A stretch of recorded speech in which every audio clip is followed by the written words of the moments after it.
Hi there, I'm Mark, and welcome to Book Ramble. And this one is about 1984, the graphic novel. And how many fingers am I holding up?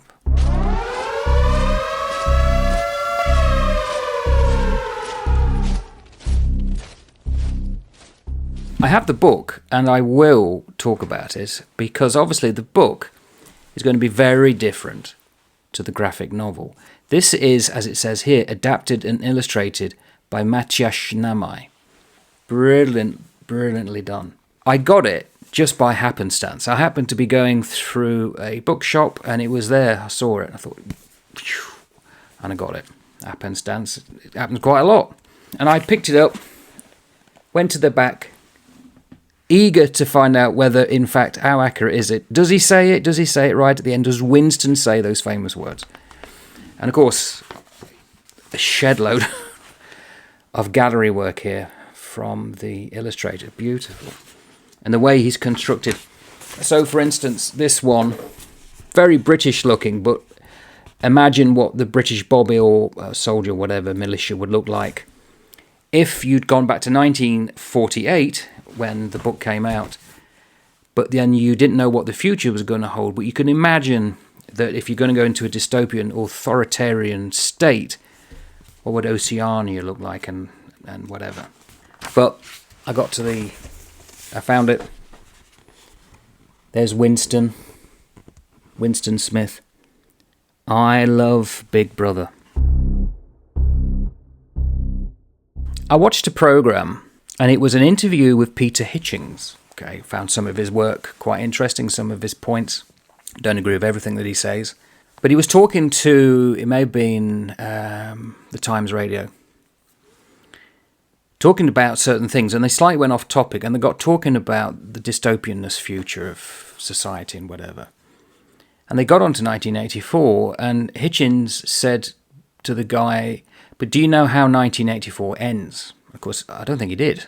The interview did not. And I think that's the case with the book generally.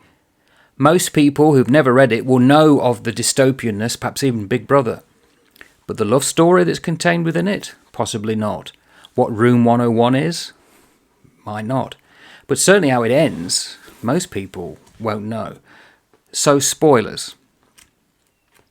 Which is odd since I've already spoiled it by showing you that throughout all this fight to find the truth and believe that he may have gotten away from being watched by Big Brother, he was being watched by Big Brother and set up and tortured and ended up having to say, yeah, I can't fight it anymore. Authority has won. I was in the news trade in the 1990s, and we used to have a thing called spot red. The green, by the way, are my notes. I butcher, I murder things, even graphic novels like this. Beautifully done. So, kudos. There you go, spot red. On an ordinarily black and white double-page spread. Brilliant. Really good. War is peace, freedom is slavery, ignorance is strength.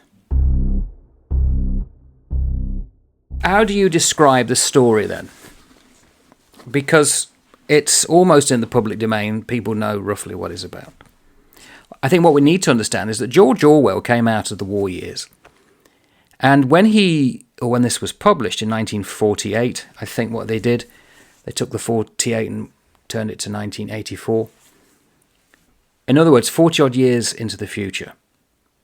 So imagine someone writing it now. Where would we be 40 years from now? And of course, no one ever gets it correct. We can only hypothesize what the future may unfold.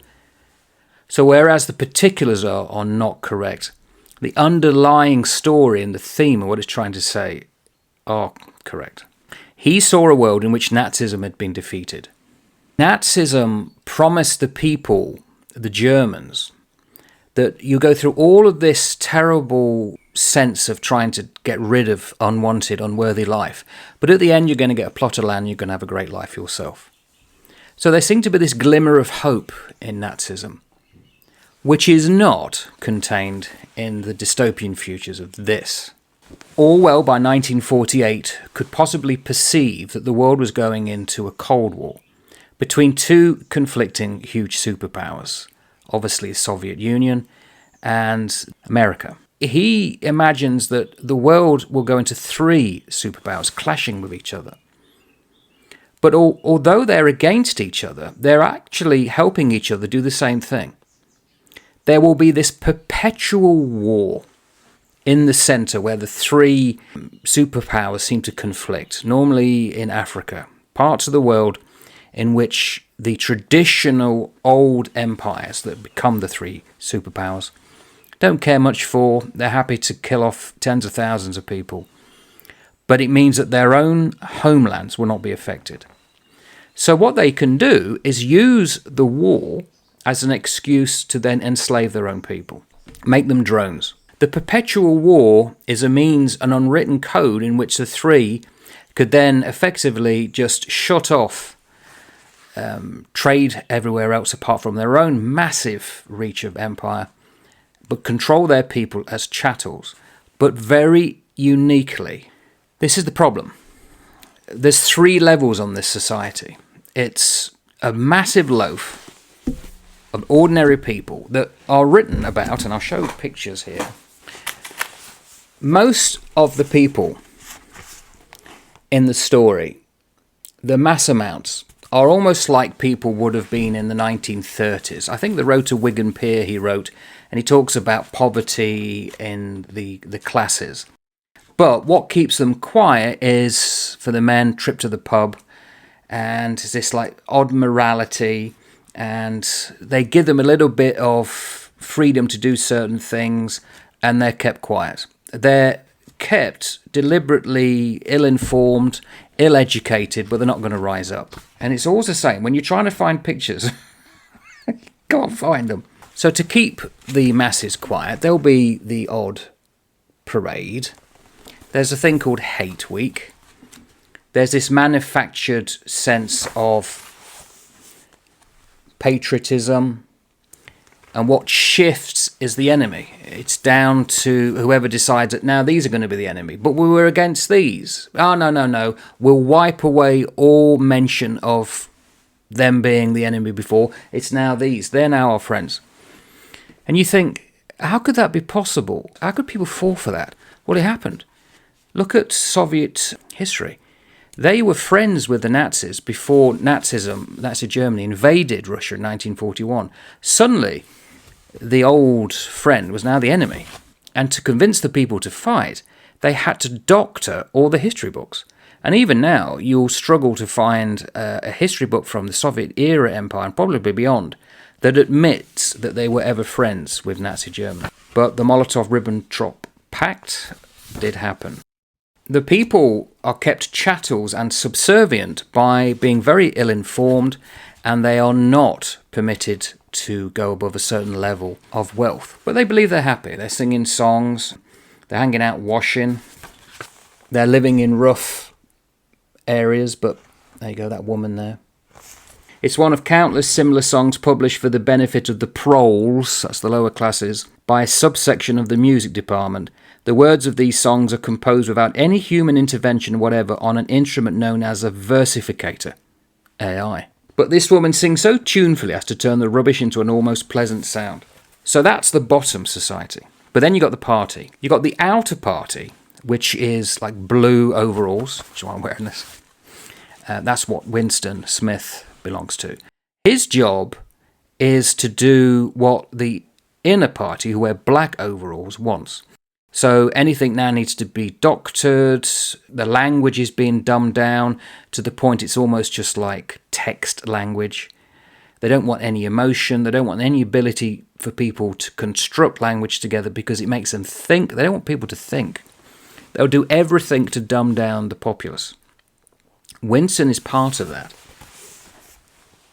He's part of the party, but he is always being watched. And what you find out is that these people are not left to their own devices. They are always under surveillance. And in fact, because of the sheer sadism of the inner party, who are there primarily to look after themselves.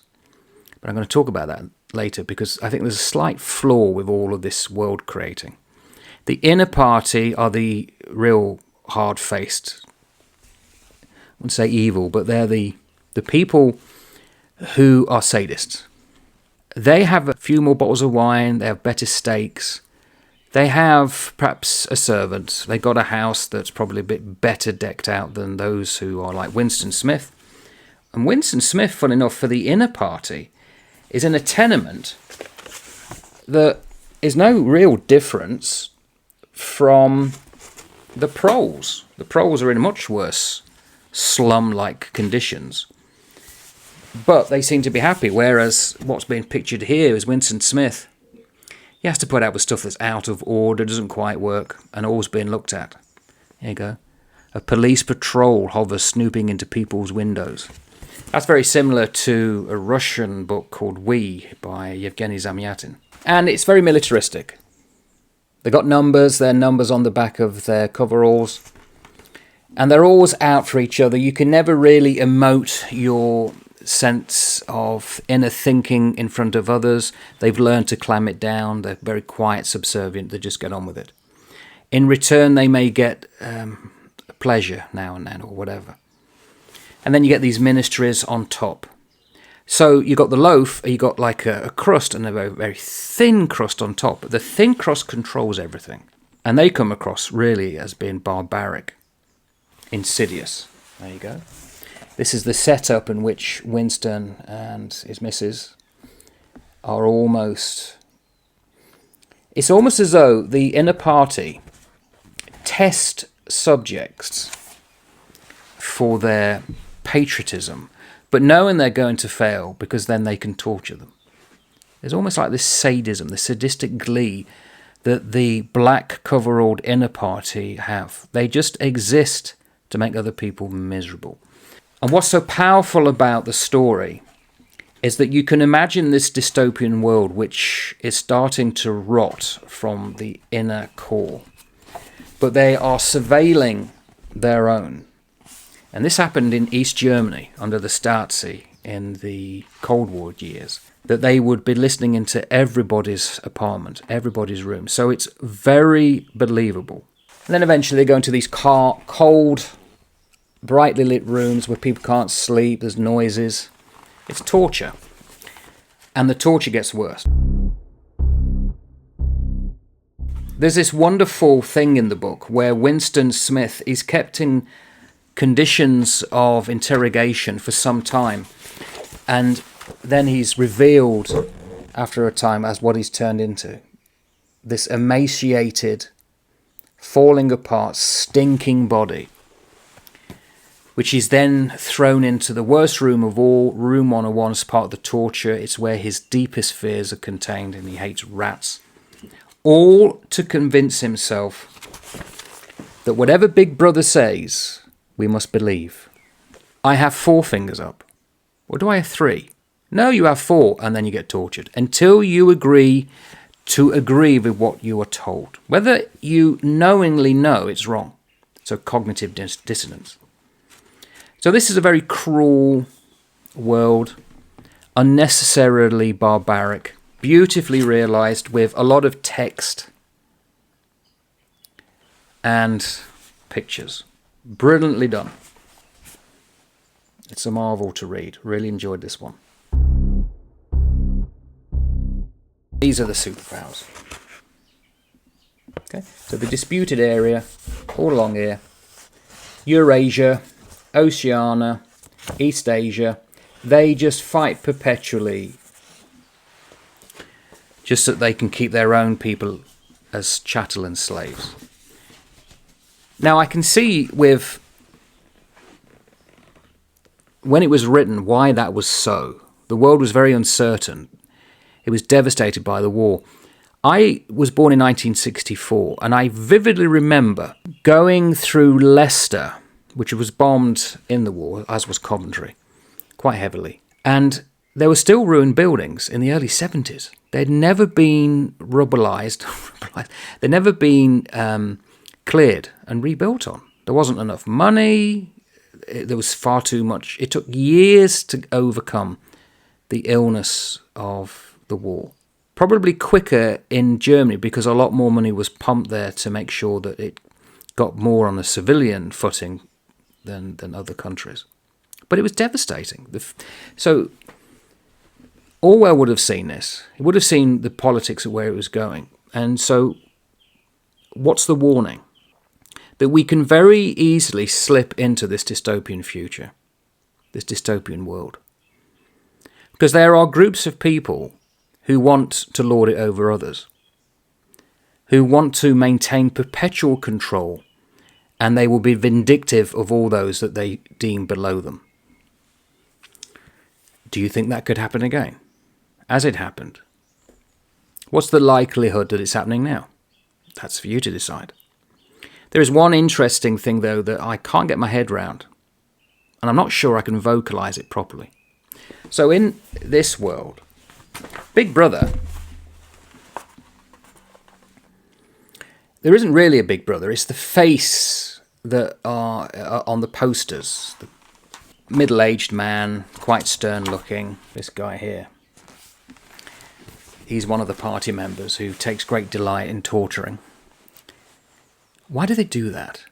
What's in it for them to have a world in which there's hardly any international trade, although you've got large blocks that can trade within itself, that keeps people subservient, and therefore, in our modern world, if you are in control, you can go off to wonderful holidays, you can get all the food and modern cons that you want, lovely houses, parklands, cars. But they strip themselves of that just to have power in this. They themselves have a very limited, bare life because they'd rather have helots below them. The idea of Sparta had slaves that they mistreated called helots. And it's like, why? Why would you do that? What do you get out of it? Why make yourself worse off just because you can then lord it over others? But unfortunately, we've seen it does happen. But that's the only weak thing of the story. When you read it, I can't help thinking, and of course, you're looking more than reading. No text there. It's painting a picture. If you know history, when Ceausescu fell in Romania, they filmed Romania at the time, and they had windswept open places like this and these bizarre buildings.